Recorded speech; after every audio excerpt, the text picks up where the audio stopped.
संयुक्त परिवार के एक पति पत्नी में काफ़ी बड़ा झगड़ा हुआ। यह झगड़ा उन छोटे मोटे झगड़ों से ज़्यादा गंभीर था जो हर पति पत्नी में सामान्यतः होता है, क्योंकि इस झगड़े में एक दूसरों की आलोचना करते करते बात इतनी बिगड़ गई थी कि पति पत्नी एक दूसरे से अब तलाक मांगने तक बातें करने लगे थे। संयुक्त परिवार के बाकी के सभी लोग बहुत परेशान हो गए और वह सब किसी तरह इन दोनों को समझाकर इस झगड़े का अंत करना चाहते थे।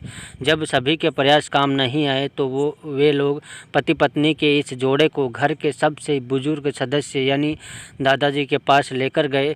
जब दोनों पति पत्नी दादाजी के कमरे में प्रवेश किए तो दादाजी ने उन दोनों को बैठने के लिए कहा और फिर पूछा कि बताओ तुम्हारी समस्या क्या है। दोनों पति पत्नी एक साथ बोल पड़े और एक दूसरे पर आलोचनाओं की झड़ी लगा दी।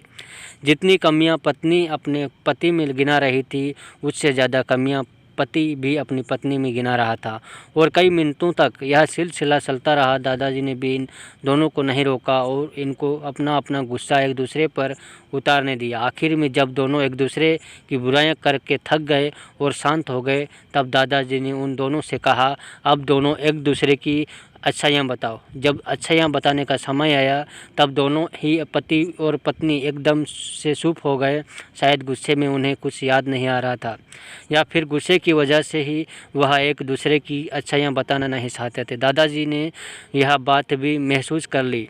थोड़ी देर तक जब कोई भी नहीं बोला तब दादाजी ने कहा, अच्छा ठीक है, यह लो पेपर और पेन और एक दूसरे की अच्छाइयाँ इसमें लिखो।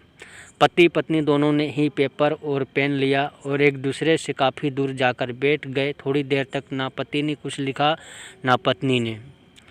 फिर पति ने पेपर में कुछ लिखना शुरू किया। उसे देखकर पत्नी ने भी अपने पेपर में लिखना शुरू कर दिया।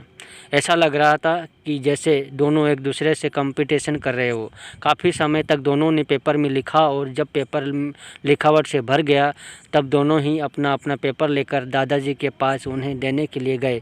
दादाजी ने उन दोनों के ही पेपर लेने से मना कर दिया और कहा कि अपने पेपर एक दूसरे को दे दो और अब एक दूसरे के पेपर पढ़ो। पति ने पत्नी को और पत्नी ने पति को अपना पेपर दे दिया। वे एक दूसरे के पेपर पढ़ने लगे। थोड़ी देर बाद पति और पत्नी दोनों के ही आंखों में आंसू थे। पेपर में अपने बारे में लिखी अच्छाइयाँ पढ़कर पत्नी तो फूट फूट कर रोने लगी। पत्नी को रोते देख पति उसे चुप कराने के लिए दौड़ पड़ा और माफ़ी मांगते हुए उसे मनाने लगा। पत्नी ने भी पति की माफ़ी मांगी और माहौल ऐसा हो गया जैसे कभी कोई झगड़ा हुआ ही नहीं था। दोस्तों, कमियां और खूबियां जगत के हर इंसान में होती है। अब हमारे ऊपर होता है कि हम कमियां देखकर अपने जीवन को नरक बना लें या खूबियां देखकर अपने जीवन को स्वर्ग बना लें। दोस्तों, आशा करता हूँ ये छोटा सा वीडियो आप लोगों को बहुत अच्छा लगा हो तो हमारे चैनल को सब्सक्राइब करें। ऐसे ही वीडियो आप लोगों को देखने को मिलेंगे।